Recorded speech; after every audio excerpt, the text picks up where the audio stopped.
Assalamualaikum warahmatullahi wabarakatuh. Innal hamdalillah nahmaduhu wa nasta'inuhu wa nastaghfiruh wa na'udzu billahi min shururi anfusina wa min sayyiati a'malina. May yahdihillahu fala mudilla lahu wa may yudlil fala hadiya lahu.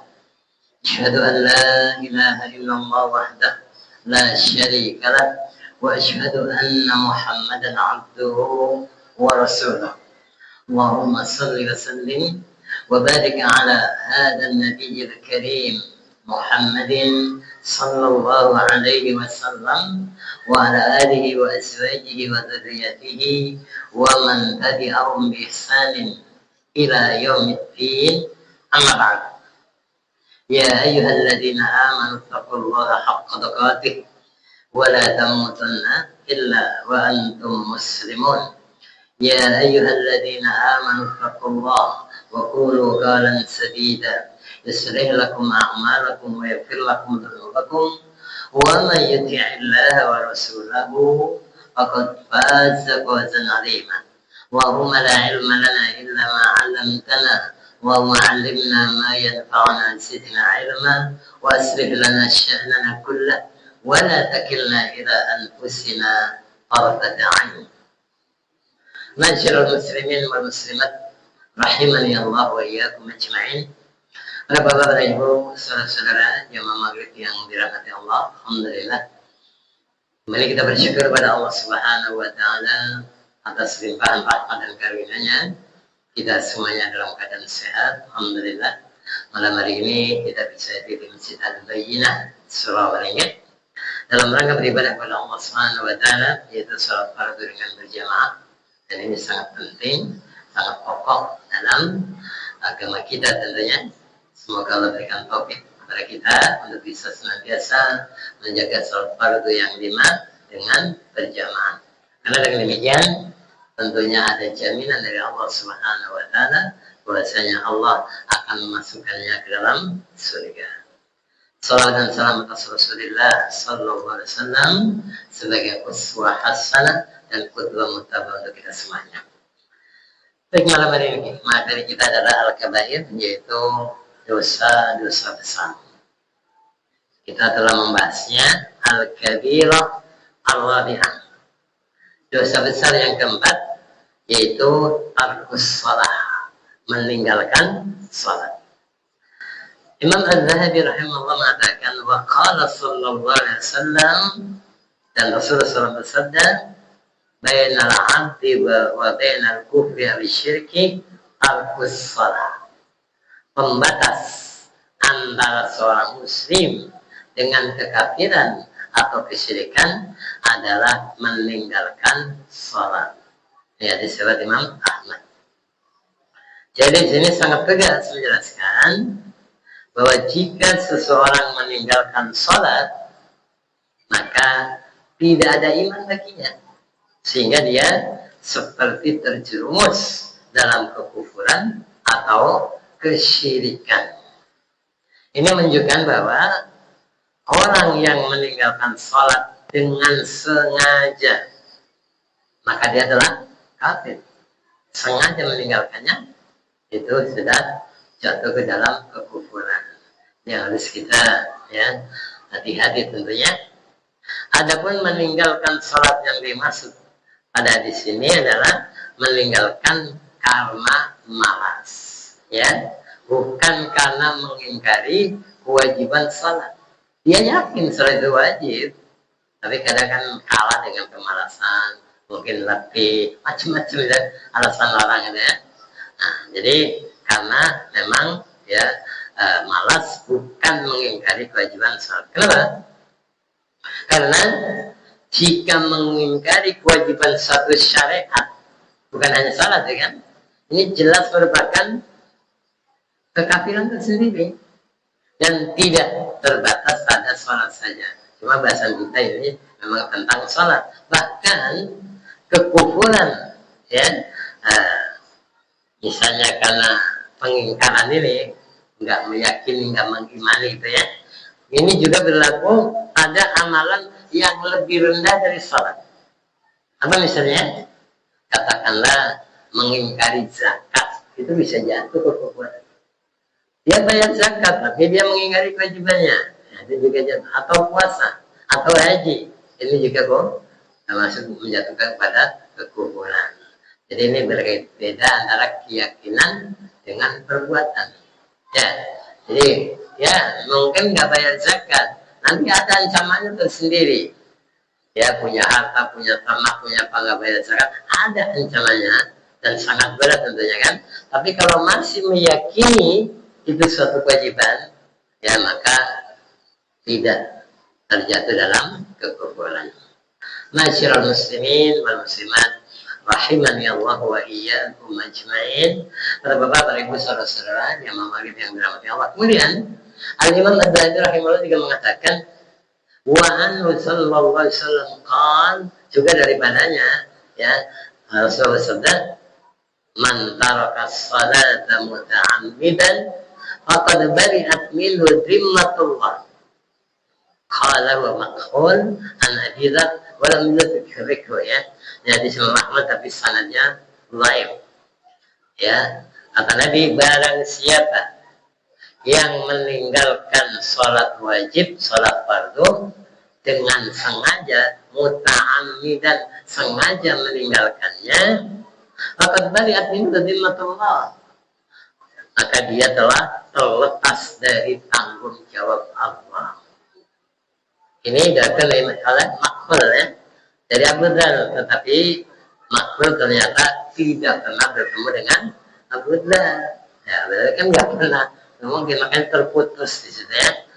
Jadi zahirah di sini sebenarnya menguatkan bahwa siapa yang sengaja meninggalkan sholat maka terlepas dari tanggungan Allah Subhanahu Wa Taala, yaitu dia menjadi kafir. Akan tetapi menurut Az-Zahabi di sini dhaif. Kenapa ya? Karena sanadnya terputus. Tadi Makhul nggak ketemu dengan Abu Dhar, tapi bilang dari Abu Dhar baru, ya. Jadi di sini dia oleh Makhul dari Abu Dhar, tetapi Makhul tidak bertemu dengan Abu Dhar sehingga sanadnya munqati atau terputus. Inilah menjadikan di sini nilainya lemah atau dhaif. Masyarul muslimin muslimat barakallahu fikum. Selanjutnya Imam Az-Zahabi rahimahullah juga mengatakan wa qala Umar radhiyallahu anhu, dan berkata Umar radhiyallahu anhu, ana innahu la hamda fil Islam li ahadin taraka shalah. Ya, disebutkan oleh Abdul Razak, ya.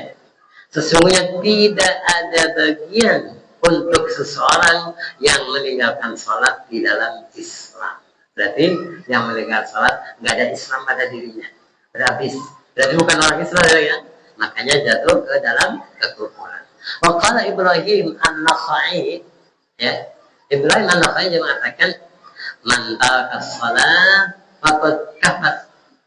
Waqala Ayyub As-Sukh, ya, As-Sukhtiyani misalnya.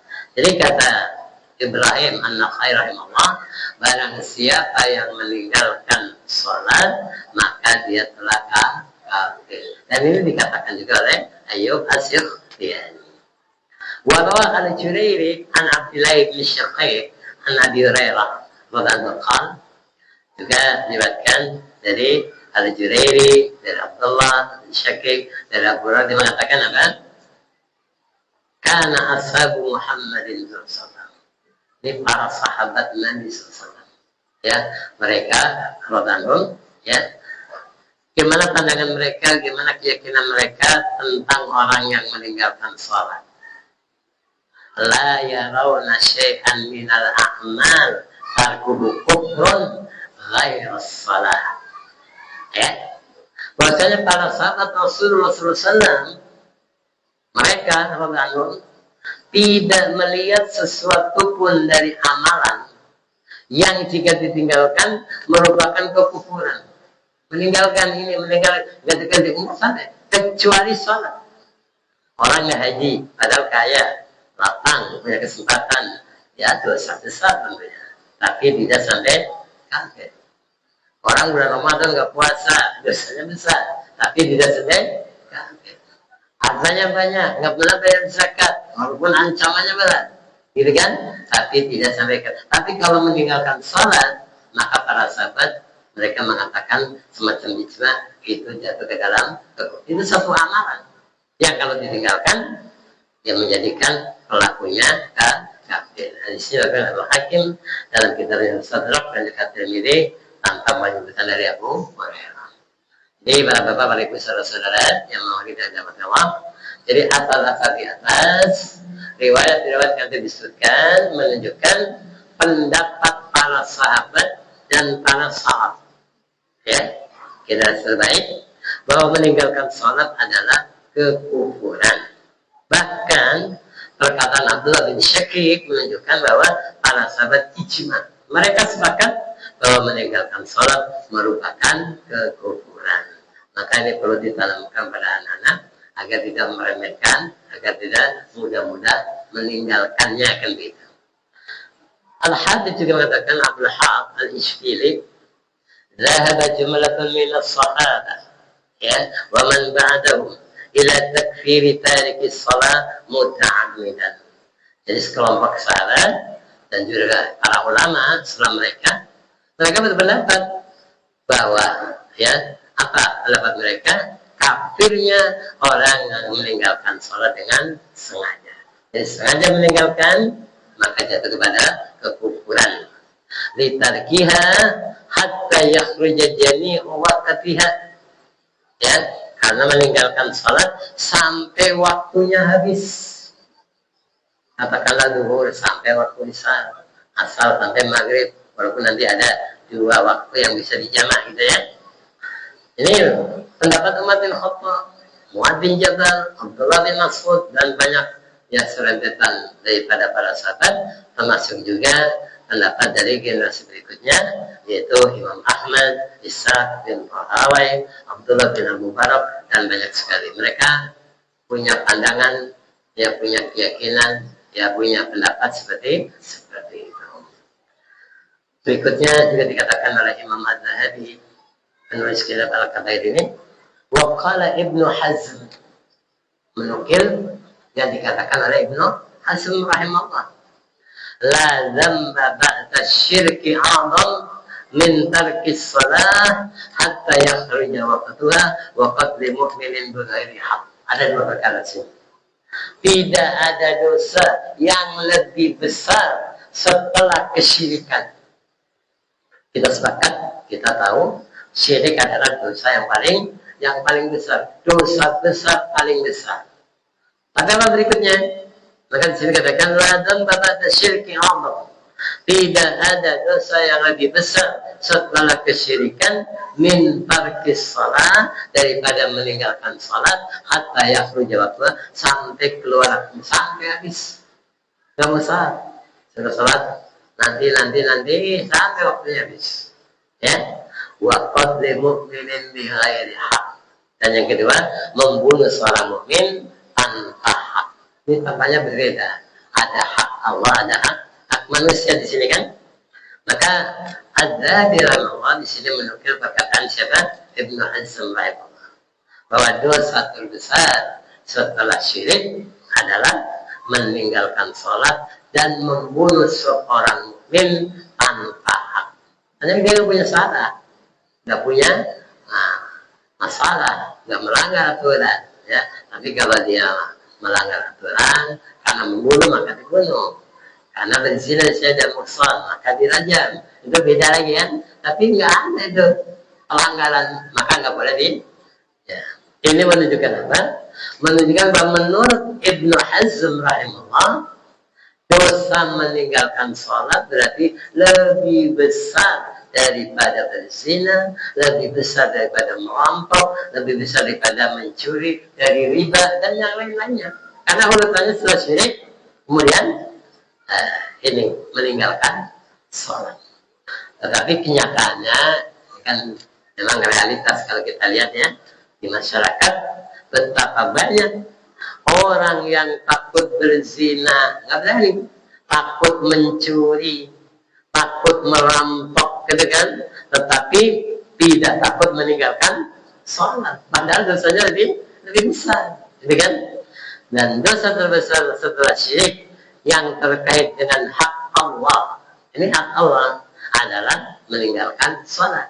Dan dosa terbesar setelah syirik yang terkait dengan hak makhluk adalah membunuh jiwa tanpa hak. Jadi dua ini, yang satu merupakan hak Allah, yang kedua hak makhluk. Jadi meninggalkan sholat itu hak Allah, maka terbesar setelah syirik. Adapun membunuh itu adalah hak makhluk, maka itu terbesar juga setelah perbuatan syirik. Masyaallah muslimat, azani Allah wa iyyakum ajma'in. Para bapak, para ibu, saudara-saudara yang maghrib yang dimuliakan Allah. Kemudian Imam Ad-Dhabi rahimahullah juga mengatakan wa rawa Hammam نبأنا قتادة عن الحسن عن خليل بن قبيصة قال حدثني أبو هريرة قال رسول الله صلى الله عليه وسلم.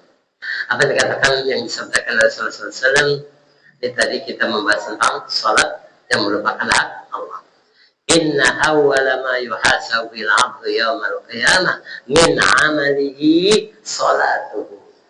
Ya. Sungguh amalan yang pertama kali dihisab dan akan dihitung ya dari seorang hamba nanti pada hari kiamat adalah sholatnya. Maka gimana kondisi sholat? Ya, fa in saluhat faqad aflaha wa anja. Jika sholatnya baik, benar, sesuai tentunya ya, maka beruntung dan selamatlah dia.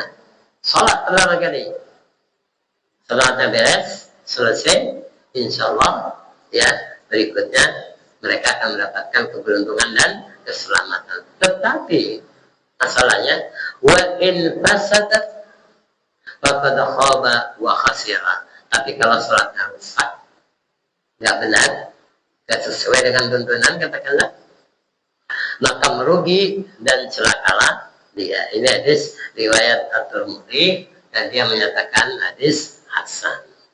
Kalau kita perhatikan dari sini, maka ini menjelaskan apa? Bahaya meninggalkan sholat.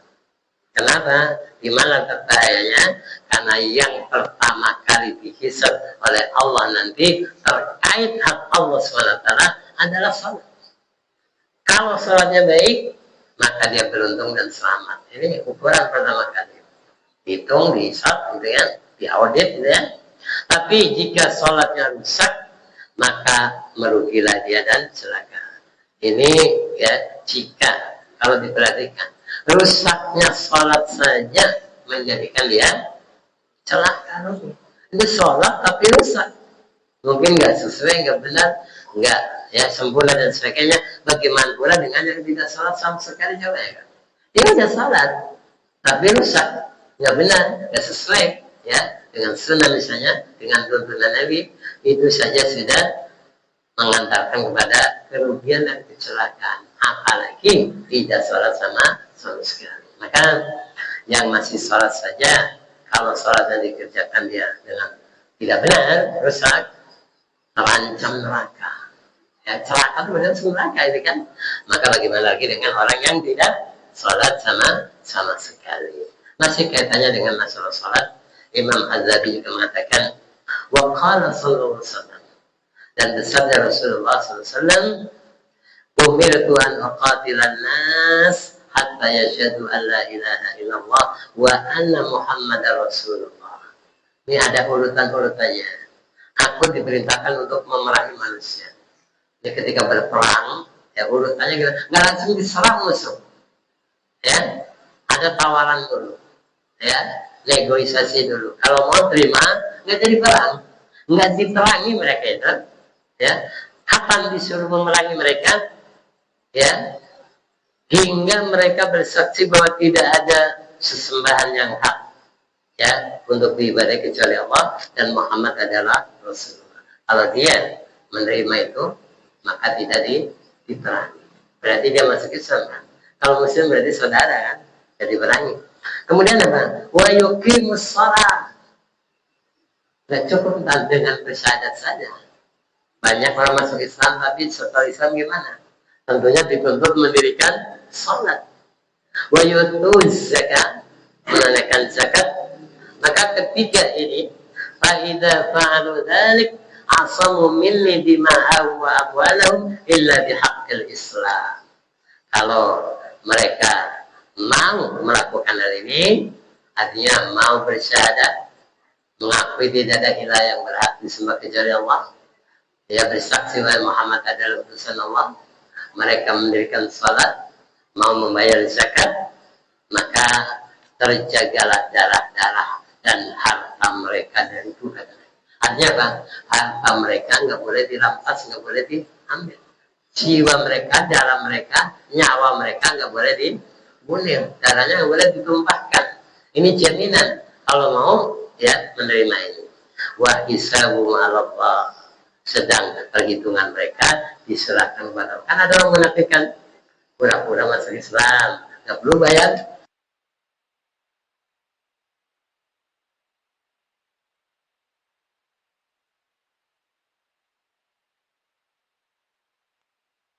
Subhanallah. Jadi kita menilai menghukum Islam berdasarkan yang terlihat, ya, yang nyata.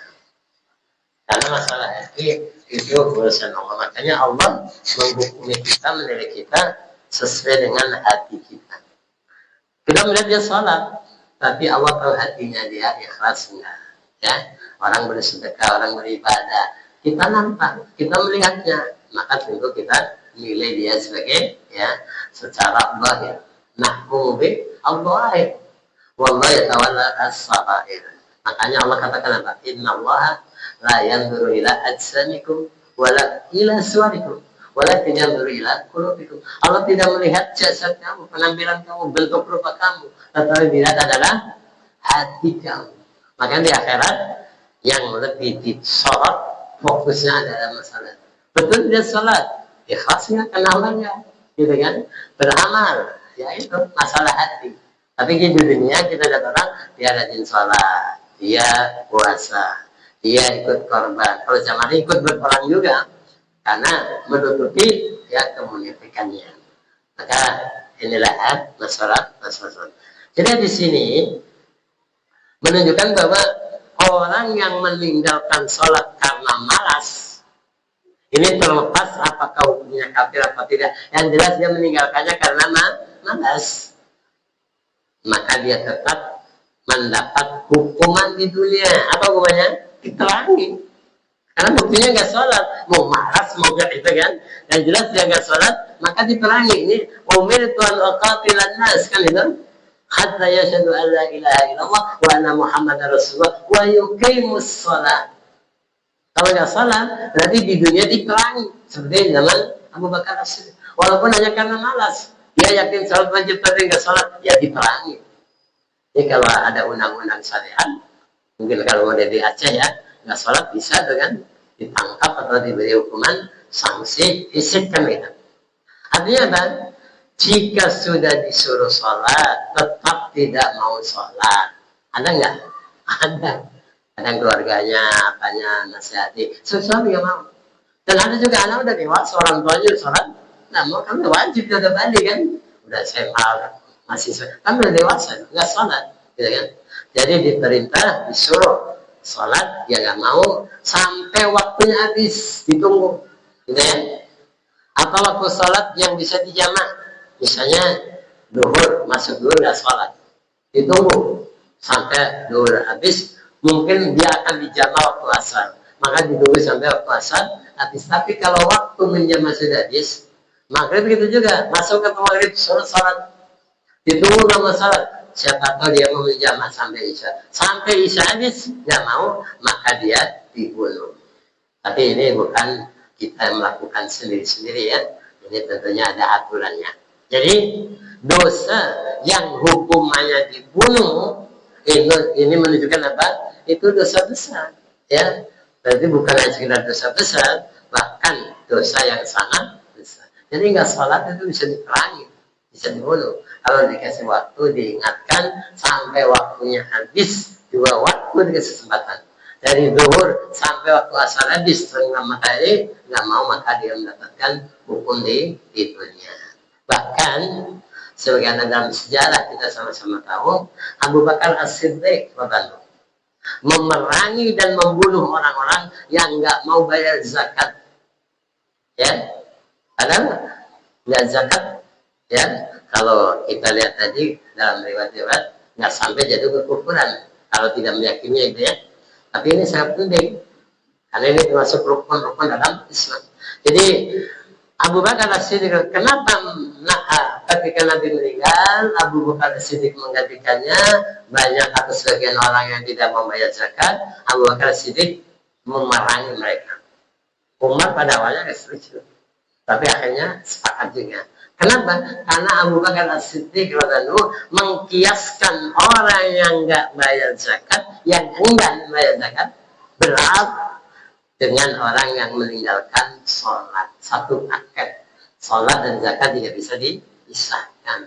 Karena dulu zakat kan sumber petrol diantaranya. Kalau sekarang APBN. Orang nggak bayar pajak gimana kalau sekarang negara kita? Ya nggak ada yang bayar pajak. Nggak bisa, ya. Makanya kata Abu Bakar As-Siddiq, ya dalam Al Bukhari disebutkan, wallahi, demi Allah, la uqatilanna man farraqa baina sholati waz zakat. Sungguh benar-benar aku akan memerangi siapa saja yang membedakan antara sholat dan zakat. Sholat tetap dibedakan, tapi zakat berhenti. Dulu bayar zaman Nabi kan, tapi zaman Abu Bakar nggak mau. Kenapa alasannya? Fa inna zakata haqqul mal. Karena sesungguhnya zakat adalah hak harta. Kalau nggak bayar zakat, jangan punya harta. Itu kira-kira seperti itu. Karena yang wajib bayar zakat adalah yang berharta, yang sampai nisab kan gitu. Makanya orang kaya atau ukurannya punya uang, punya harta senilai 1 nisab. Kalau sekarang nisab emas berapa? 85 gram. 1 gram berapa? Kalau 1 gram 2 juta kali berapa? Ya, kalau punya uang segitu, ya, kemudian tidak dipakai sampai setahun, maka dia wajib keluar. Walaupun nggak punya uang, nggak punya rumah, nggak punya mobil, tapi punya uang sebanyak itu, berarti dia wajib. Tapi dia punya rumah mewah, mungkin nilainya 1 M, mobilnya mewah, tapi nggak ada emas, nggak ada uang yang sampai situ, dia tidak wajib keluarkan zakat. Jadi mana dia nggak mau zakat, ya pakai uangnya, sumbangkan, infakkan. Jadi bukan dia yang mengeluarkan, kan? Jadi di sini menunjukkan apa? Bahwa ya, telah jelas bagi para sahabat, terutama Abu Bakar As-Siddiq, ya, dan tidak ada perselisihan mereka. Jadi nggak ada sahabat yang tidak pendapat. Umar bin Khattab aja yang asalnya nggak setuju memerangi orang yang bayar zakat, akhirnya setuju. Ya, apa mereka sepakati katakan bahwa hukum orang meninggalkan sholat adalah diperangi. Ya, jadi mereka pada awalnya hanya berselisih tentang apakah orang yang enggan membayar zakat itu juga diperangi. Bahkan Umar bin Khattab pada awalnya berpendapat orang yang tidak membayar zakat tidak diperangi. Umar khawatir, ya, karena kata Nabi kan kalau udah sholat kan ya diperangi, gitu kan.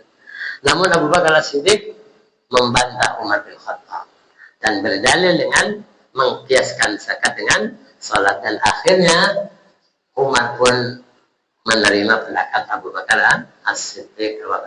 Jadi sepakat para sahabat ketika itu bahwasanya sebagian orang Arab yang tidak mau membayarkan zakat diperang. Wan Abi Sa'id anna rajulan qala ya Rasulullah, ya, qala wailak awalastu haqqa, ya. Jadi ya Rasulullah, ittaqillah, ini ada, Masya Allah, sembarangan aja orang menuduh Nabi nggak adil, sambil Nabi marah, sampai ada sahabat yang mau membunuhnya. Ya, jadi Imam Adzhabir menyebutkan wan Abi Sa'id dari Abi Sa'id radhiyallahu anhu rajulan qala, ada seseorang yang berkata kepada Rasulullah SAW ucapan yang sangat buruk tentunya. Nabi aja marah tentunya. Ya Rasulullah, ittaqillah, Rasulullah bertakwalah kepada Allah. Nabi diajarin begitu. Maka apa kata Nabi SAW? Qala wailak, ya. Nabi bilang celaka kau. Awalastu ahak anil ardi ayat bagi Allah. Nabi jelaskan, bukankah aku penduduk bumi yang paling bertakwa kepada Allah? Di dalam ayat lain kan juga menuntut Nabi suruh adil kan ketika membagi bagian. Nabi paling adil. Kalau Nabi nggak adil, lah yang lain siapa lagi itu kan? Jadi dalam di sini ketika ada seorang mengatakan kepada Nabi, Nabi pun menjawab, wailah, celakalah kamu. Kemudian ada kata Khalid ibn Walid lah, bukan sahabat panglima perang yang nggak pernah kalah itu ya. Kalau Khalid ibn Walid, ya Rasulullah, ala adribu unuqah, minta izin pada Rasul. Boleh nggak saya penggal leher? Orang kurang ajar. Nabi dibilang suruh bertakwa. Boleh nggak saya penggal? Jadi nggak langsung mau menggal, tapi izin dulu. Jadi kalau pimpinan kepala negara, ya kata setingkat model, apalagi Nabi mengizinkan membunuh boleh. Itu kan ada kasus Petrus, nah. Itu kalau izin ya dari kepala negara, mungkin undang-undang melarangnya. Tapi demi kestabilan, demi kemudahan, ini Nabi juga pernah memerintahkan siapa yang bisa membunuh si Anu, ya menghina Nabi itu, maka ada yang sanggup dan dibunuhnya dia. Daripada ditangkap panjang urus leher, bunuh diam-diam selesai dia, nggak perlu banyak biaya. Kalau di pengadilan kapan selesainya? Kalah naik balik, nggak selesai, urus saja siapa yang nangani, ada yang sanggup, ya. Jadi sini saya menjawab apa?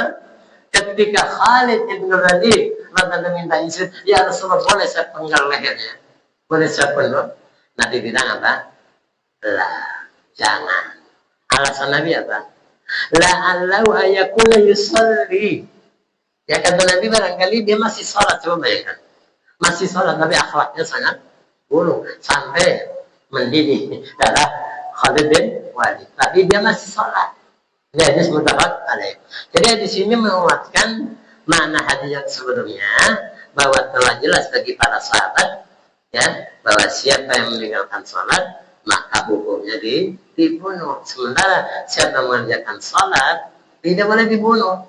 Walaupun sholatnya mungkin belum benar, belum baik dan seterusnya.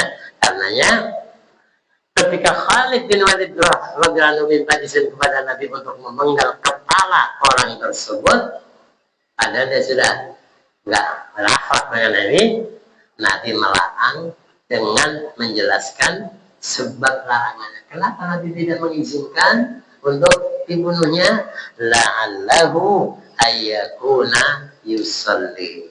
Barangkali dia masih sholat. Artinya apa? Jika dia tidak sholat, tentu boleh Khalid bin Walid membunuh orang tersebut. Ini bisa dianalogikan, dikiaskan juga kepada para pemimpin. Kadang orang ya, boleh nggak dibunuh pemimpin, presiden ataupun siapa saja. Tentunya kalau bahasa kita tentang sholat, dilihat dulu dia sholatnya. Kalau dia masih sholat berarti belum boleh dibunuh. Kemudian juga Imam Adzhab'i menjelaskan dalam riwayat lain bahwa warawa al Imam Ahmad fi musnadihi. Jadi Imam Ahmad dalam kitab musnadnya dari hadis Abdullah bin Amr dari Nabi sallallahu alaihi wasallam, wa man lam yuhafid 'alaiha lam yakun lahu nurun wala burhanun wala najatun wa kana yaumal qiyamah ma Qarun wa Fir'aun wa Haman wa Ubay bin Khalaf laisa isnadu bidhalik. Jadi ini juga untuk peringatan bagi siapa saja yang tidak sholat, nanti dikumpulkan dengan siapa? Dengan orang yang sholat, gitu kan? Dengan gembong-gembongnya. Maka barang siapa yang tidak menjaganya, tidak menjaga sholat, maka dia tidak memiliki cahaya. Ya, nggak punya bukti dari keislamannya, dan juga tidak mendapatkan keselamatan. Dan nanti pada hari kiamat, ini yang tidak menjaga sholatnya, dia akan dikumpulkan bersama Qarun, bersama Fir'aun, bersama Haman, dan bersama Ubay bin Khalaf. Walaupun sanadnya ini tidak begitu kuat ya. Artinya tergantung dia kenapa nggak sholat. Yang menjadikan dia sholat apa? Maka dikumpulkan pada 4 orang ini tadi. Jadi menurut Adzhab'i rahimahullah, sanad di sini memang tidak begitu kuat. karena sanadnya hanya sampai pada derajat hasan ya, nggak sampai sahih. Tapi di sini menunjukkan bahwa siapa yang menjaga salat 5 waktu maka akan mendapatkan 3 kemuliaan. Yang pertama cahaya. Apa itu? Cahaya yang akan meneranginya di kuburan. Kuburan itu gelap. Nah, coba-coba pasang lampu. Jadi cahaya bukan cahaya matahari, bukan cahaya lampu, tapi cahaya dari kimia. Kalau salat ini akan menjelang menjadi cahaya. Kemudian nanti di padang mahsyar matahari udah jatuh hancur, ya, yang nggak salat nggak dapat cahaya. Dan juga ketika nanti melewati sirat, jadi salat makanya jangan cukupkan yang wajib saja, yang sunnah-sunnah juga, karena diantaranya akan mendatangkan cahaya bagi pelakunya ketika di kuburan, ketika di padang mahsyar, dan ketika meniti sirat yang di atas daripada neraka tadi ujungnya surga. Mudah-mudahan bukti akan benarnya agama. Orang aku saya walaupun nggak sholat imannya kuat, nggak bisa begitu. Ukurannya sholat enggak. Kalau rajin sholat berarti benar imannya. Dan yang ketiga adalah keselamatan, yaitu selamat dari siksa neraka. Adapun yang tidak menjaga 5 waktu, maka dia tidak mendapatkan 3 kemuliaan tersebut, bahkan akan dikubur bersama gembong-gembong kafir. Qarun terkenal apanya? Hartanya. Orang yang banyak harta karena kaya, sibuk dengan hartanya, tidak salat, maka kumpulnya dengan harta. Fir'aun itu kan lambang kekuasaan sampai mengaku Tuhan, yang punya jabatan paling tinggi, katakanlah sibuk dengan jabatannya, sibuk dengan kekuasaannya, maka kumpulnya dengan Fir'aun. Mungkin para presiden, perdana menteri, para yang punya kekuasaan itu ya, atau Haman ya, juga tergantung dengan apa yang menyibukkannya dia. Termasuk Ubay bin Khalaf, ini pedagang ya. Jadi kalau orang bisnisnya menyibukkan dia dari salat, maka bisa saja dikumpulkan dengan ya Ubay bin Khalaf. Insya Allah nanti akan ada penjelasannya. Malam hari ini mungkin kita cukupkan dari sini. Itulah beberapa hal terkait dengan masalah salat. Jadi ini sangat penting untuk kita ya renungkan, kita balik, dan kita sampaikan tentunya kepada siapa saja yang di bawah kekuasaan kita. Mungkin anak, istri, siapa saja, ingatkan, sampaikan bahwasanya sholat itu sangat penting, bukan hanya di dunia tentunya, bahkan di kubur pun akan berguna bagi kita di akhirat dan seterusnya. Dan jangan sekali-kali meninggalkan sholat karena ancamannya sangat berat. Bisa jadi dianggap kufur. Walaupun ada beberapa riwayat memang tidak sampai kafir, tetapi sangat berat adabnya. Demikian billahi taufiq wal hidayah wal minkum, kita cukupkan dengan sama-sama mohon ampun kepada Allah Subhanahu wa taala. Subhanakallahumma wa bihamdika asyhadu an la ilaha illa anta astaghfiruka wa atubu ilaik. Mohon maaf. Wassalamualaikum warahmatullahi wabarakatuh.